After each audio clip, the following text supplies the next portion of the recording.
Hey everyone, I'm Marcus and I'm the lead sound designer on the Airwave project. And in this video, I'm going to be showcasing how I use Airwave with Ableton Live to add hand tracking capabilities to my production workflow. So let's take a look at our first example here. So in this instance, I'm using Phase Plant as my plugin. I've got a simple pluck sound and I'm also using the arpeggiator that is built into Ableton Live. And a really cool assignment here is that I'm using the tilt of my left hand to control the rate of the arpeggiator and the height of my left hand to control how many octaves it will sweep through. And then in addition to that, I'm also using the flex of my left hand to control a reverb wet level. So if I pop open the MIDI tab here in Ableton, you'll be able to see the assignments that I've made. And I can just go ahead and record those into Ableton Live. I've got a little bit of a drum beat set up, so let's start building a track.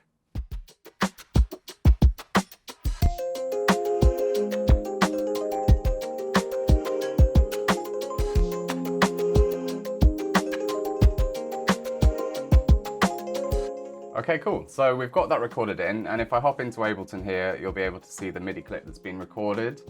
As all of the dimensions are sent as CCs, they're fully editable after the fact. So if you mess something up, you don't have to redo the whole performance. You can just go in and tweak something. So let's take a look at the wet level of the reverb, for example, which I was controlling in that performance using Flex. We can see there's a red dot over here in the interface because we have recorded automation for it. And if I click that, then we can see the automation I recorded. So in edit mode here, I can then go in and tweak or add little bits to it if I forgot to do them in the original performance. So if we take a listen, so we've got that nice reverb swell, and actually I want to bring one in on the second bar here as well. So all I have to do is just to draw it in like this, and then we can take a listen. And then we have a swell on that second bar as well. Easy as that. Okay, so we've got an up. Let's try adding some chords now.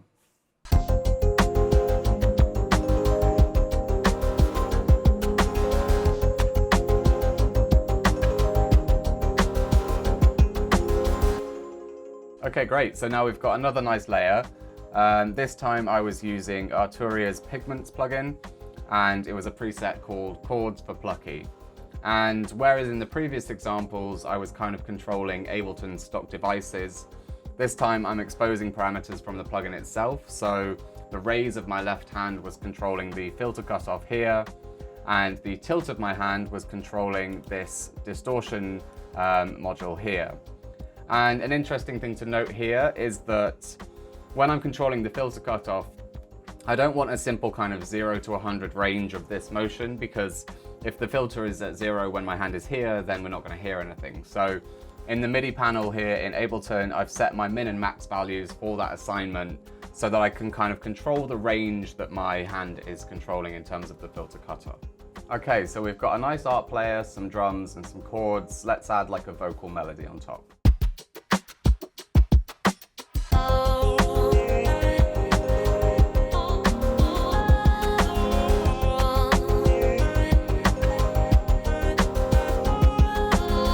Okay, we're starting to get a track together. So in that case, I added some kind of vocal textures, and I was using Exhale by Output. And in terms of the dimensions, I mapped the raise of my left hand to this kind of formant shifter, what they call the torque control. And then I had the tilt of my hand for the wet level of the effects. So if I just solo this track out, and if I click on this to show you the automation, then you can hear how I'm just using it to add kind of subtle variations to that vocal melody.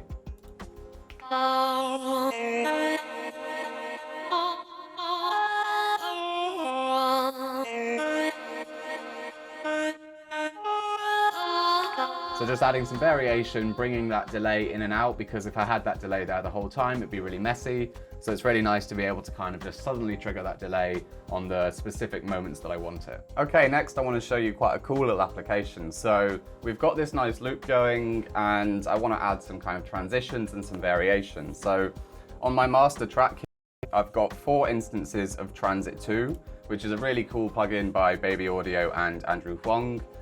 Which can do kind of really nice transitions along with all kinds of crazy things. But I've got 4 different instances, and I've got the transition control of each instant mapped to a different gesture. So I can play through my track and then kind of really intuitively add in these different transitions and variations where I feel, without having to kind of go through the timeline and draw in automation and stuff, I can just kind of listen through the track and apply them as I go. So let's do that now.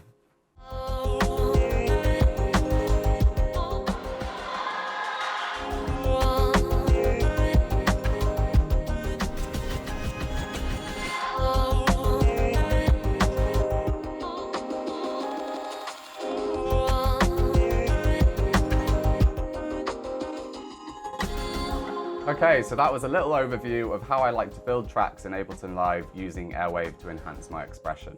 It's a lot of fun and we're really only scratching the surface of what's possible here, but hopefully it's given you some ideas. For more information about Airwave, please head over to ROLI.com and stay tuned for more because we'll be doing other walkthroughs and stuff soon. Thank you for watching.